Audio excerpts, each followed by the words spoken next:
Buenas gurizada, devido ao calendário apertado, a gente não teve o número de aulas necessárias para fazer um bom resumo aí para o UPF. Embora você já tenha disponível um farto material, não só produzido pelos cursinhos, mas também na internet, sobre cada uma das obras que a UPF vai cobrar nesse final de semana.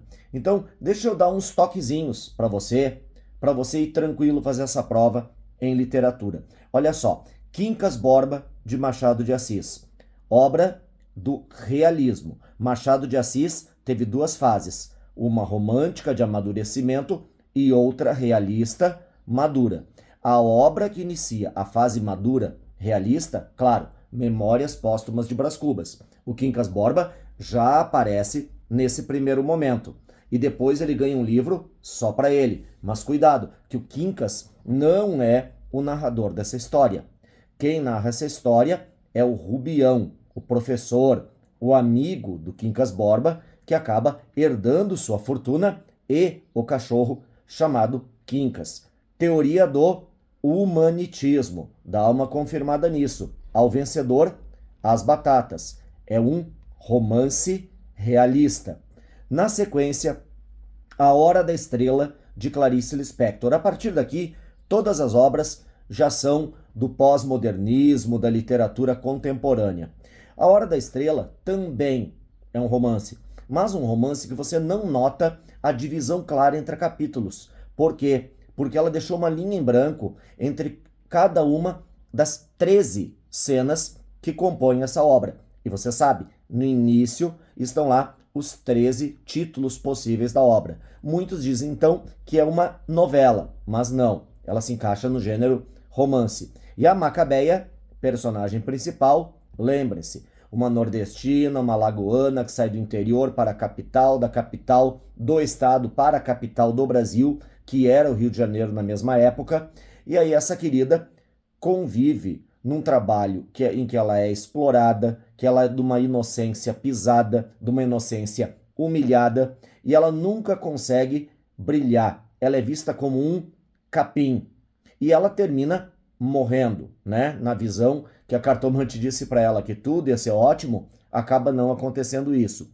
Pois bem, mas aí vem um projeto recente, recente quando digo da década passada, em termos literários, em que cada grande escritor da atualidade, entre eles a Conceição Evaristo, ganhou um personagem para dar um novo começo e não uma morte. E a Conceição Evaristo pegou a Macabeia e escreveu um conto. Atenção, gênero narrativo. Romance, novela, conto, crônica, fábula, cada um menor que o outro em tempo abordado. E aí escreveu Macabea, Flor de Mulungu. Porque o mulungu é uma árvore que dá flor fora da primavera. Ela brota, ela bota suas flores numa época em que as outras ainda não brilharam.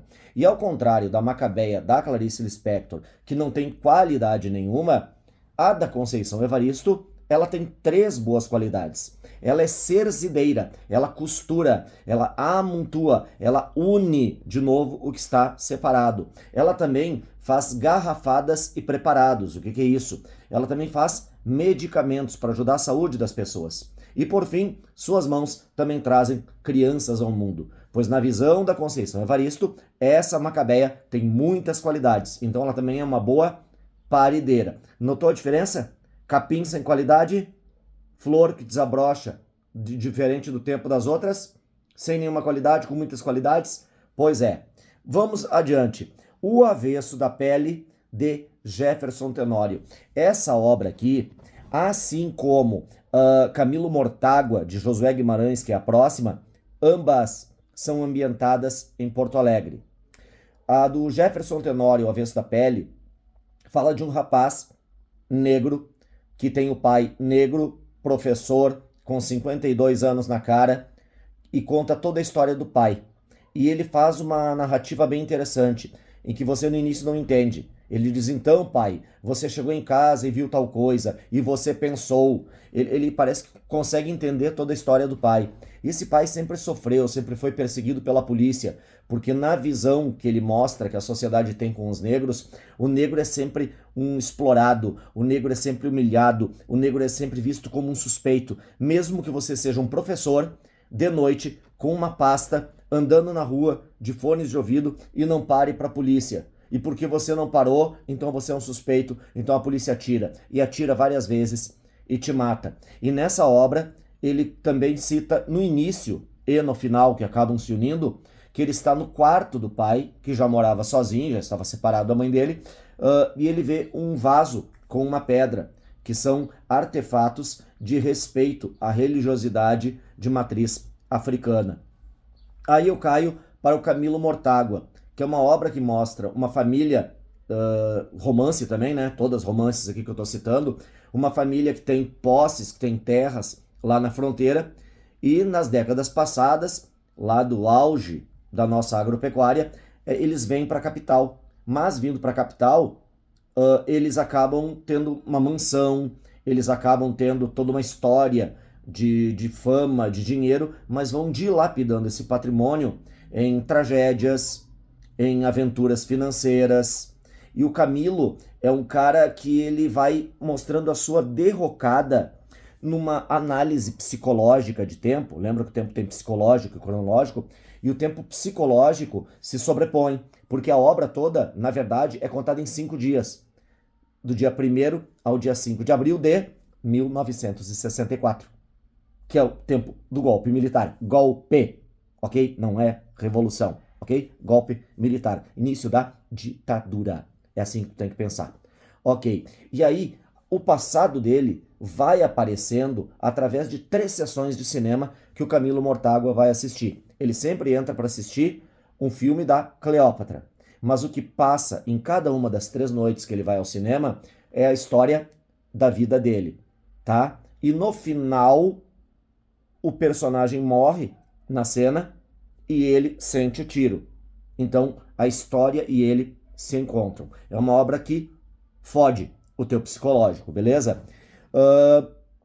Cumbi, de Marcelo de Salete. Cumbi é uma HQ, uma história em quadrinho que veio para substituir Day Tripper. E para quem tem aula comigo, sabe que eu dizia que Day Tripper, ele não morria o personagem principal em todos os contos. E aqui em Cumbi acontece o mesmo. São 4 contos, falando também sobre a questão do negro, assim como o Avesso da Pele. E aí em Cumbi é uma história que tem muitos quadrinhos em completo silêncio.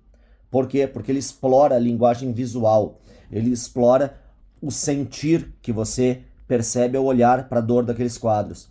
E numa das histórias, num dos contos, repito, né, que são 4 histórias visuais, HQ, ele mostra que o personagem negro vai até a fazenda onde foi explorado, onde sua irmã foi violentada, onde sua família foi tratada mal, escravizada, e ele pergunta: onde é que está minha irmã?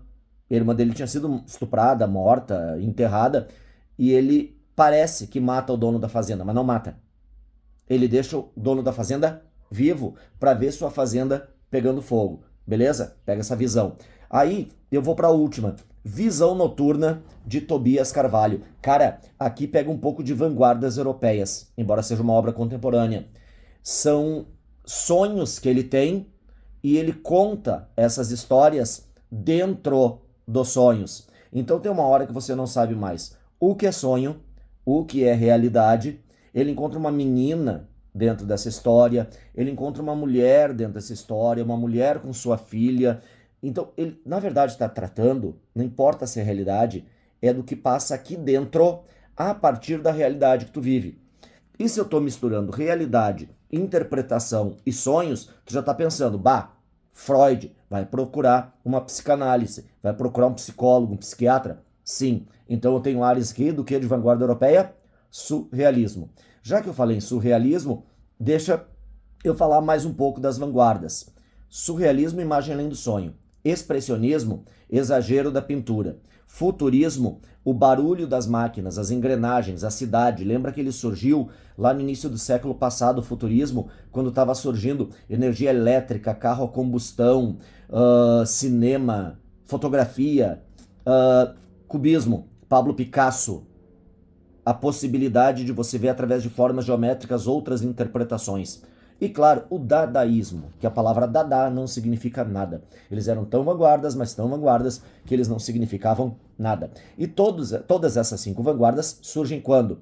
Surgem dentro de um período entre, basicamente, guerras, início do século XX, então de 1900 ali até 1920 e poucos, e claro que tudo isso vai reverberar no Brasil na Semana de Arte Moderna de 22, quando começa um novo movimento, que é o modernismo, que vai até 30, 8 anos de orgia cultural, aproveitando tudo isso que vem de fora, aproveitando os nossos pré-românticos, Euclides da Cunha, Lima Barreto, Augusto dos Anjos, Monteiro Lobato, Graça Aranha, Simões Lopes Neto, nosso contista Gaudério, né? Aproveitando tudo isso e vai até 1930, quando a literatura se funde com a história. E aí de 30 a 45 eu tenho a Era Vargas, o segundo momento literário brasileiro, o regionalismo, e aí pós 45, basicamente a experimentação e basicamente de novo todas essas obras que estão aqui. Repito, você viu aí que eu só tenho dos clássicos mesmo, Machado de Assis, o restante tudo contemporâneo. A UPF vai te pedir provavelmente uma questão de completar as lacunas ou ligar colunas, que você vai ter que lembrar as épocas emocionais e as épocas racionais. Racionais é barbada, é quem é clássico, quem é racional. Antiguidade clássica, classicismo, neoclássico, que também tem o nome de arcadismo, beleza? Vida no campo, de boas. O parnasianismo também é razão, porque é o auge do soneto brasileiro. Parnasianismo é a racionalidade na poesia, assim como ele está junto com o realismo, naturalismo, na mesma época, virada do século XIX, quase século XX. Sobra o que para ser emocional? Sobra o trovadorismo humanismo, que o PF raramente cobra, porque é literatura portuguesa. Aí sim, no Brasil, o barroco e o romantismo. Quanto a barroco, lembre-se do quê? Gregório de Matos e Padre Antônio Vieira. Gregório, teu namorado, Padre Antônio Vieira, teu pai. Cultista, valoriza a forma, a ideia, a métrica, a rima, a estrofe, o soneto. Conceptista, valoriza o conteúdo, é o sermão, é a prosa, é a mensagem, é a defesa do indígena, é a crítica quando tu merece ser criticado, o elogio quando tu merece ser elogiado, ó colono português. Então, um é poesia, o outro é prosa. Um é forma, outro é conteúdo. Um é cultista, outro é conceptista. Beleza? Aí nós chegamos no romantismo. Romantismo, poesia, prosa e teatro, com Martins Pena falando dos imigrantes. Mas a UPF não deve entrar muito nessa questão. Nas leituras de obras de prosa também não, porque eles já usaram o realismo no Machado de Assis. Mas se perguntarem algo sobre romantismo, tu pega José de Alencar, né? Obras urbanas, obras históricas, obras regionalistas e obras indianistas, com destaque para Iracema e o Guarani, os bons selvagens, uma ideia que já vinha do arcadismo. E para fechar, aí tu pega a poesia romântica. Primeira geração, ufanista, Minha Terra Tem Palmeiras Onde Canta o Sabiá, do Gonçalves Dias. Vai por uma segunda geração totalmente depressiva, mal do século, prefiro morrer do que continuar nessa droga de vida, com Álvares de Azevedo, Casimiro de Abreu, Fagundes Varela, Junqueira Freire, falando também da loucura, do desespero, e chega na terceira geração, que é Castro Alves, que já não é mais aquele nacionalismo fanista, já é aquele nacionalismo crítico, né? Eu amo meu país, mas o meu país tem problemas. E aí vem Castro Alves com o quê? Com o seu navio negreiro. Tá, gurizada? Espero que tenham gostado, é isso, não vou nem acelerar. Tá fechando 14 minutos aqui, era para dar menos. E agora eu tô ocupado, tá? Tenho que dar carinho pra minha Zuza, minha Cazuza, né? Olha lá o pessoal que vai fazer vestibular. Manda um abraço para eles. Beijo, pessoal!